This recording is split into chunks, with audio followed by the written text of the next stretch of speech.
म्हणजे हे किती डिफिकल्ट होतं कारण ऑरेंज धारक, श्वेतपत्रिकाधारक आणि लाल पत्रिकाधारक ह्यांना आधी तर म्हणजे त्यांच्या कुठल्या ते एलिजिबिलिटी क्रायटेरियामध्ये बसतात आणि त्यानंतर त्यांना त्या सुविधा उपलब्ध करून देणं ह्याच्यात जमलिंगही होऊ शकतं. हे टाळण्यासाठी म्हणून नेमकं कसं त्याचं सॅग्रिगेशन बायफर्केशन केलं गेलं? जागतिक पटलावरती भारताची प्रतिमा उंचावण्यासाठी माननीय प्रधानमंत्री प्रयत्न करत आहेत. 2011च्या जनगणनेनुसार आयुष्मानचे लोक आयडेंटिफाय झाले, पण एक नंतर लक्षात असं आलं की ही फार संख्या कमी आहे. इतर लोकांनाही आरोग्याची मदत हवी आहे आणि मग फॉरेन कन्सेप्ट आहे की पाश्चिमात्य देशामध्ये जन्मतात त्याचा इन्शुरन्स सुरू होतो, त्यांना मोफत उपचार त्यांना मिळण्याचं त्यांचं हक्क असतात. तसं घटनेनेही संविधानामध्ये लिहिलेलं आहे की हा फंडामेंटल राईट आहे. प्रत्येक व्यक्तीचा आरोग्यावरती उपचार मिळण्यासाठी त्याचा फंडामेंटल राईट आहे.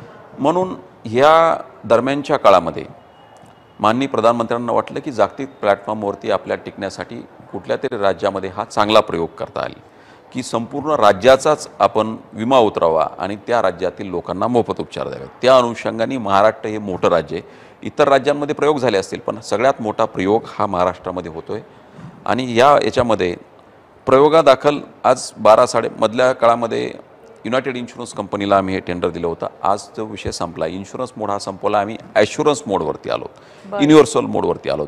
याचा अर्थ ॲश्युरन्स म्हणजे मला वाटतं ही एक मोठी गॅरंटी वॉरंटी आहे आणि इन्शुरन्स ही वॉरंटी आणि ॲश्युरन्स ही गॅरंटी आहे. त्यामुळं आता ॲश्युरन्स मोडवरती सरकार स्वतः हे प्लॅटफॉर्म चालवतं आहे. राज्य आरोग्य हमी सोसायटी यामार्फत चालवतं आहे. त्यामुळं खूप काही चेंजेस झाले त्यानंतर की मला माहिती आहे की तिन्ही शिधापत्रिकाधारक एकत्र झाल्यानंतर लाभ देण्यासाठी फार मोठ्या अडचणी आहेत, परंतु त्या सगळ्या दुरुस्त करून आज सरकार शेवटच्या घटकांपर्यंत न्याय देण्यासाठी विविध उपक्रम राबवत यामध्ये अपग्रेड होत.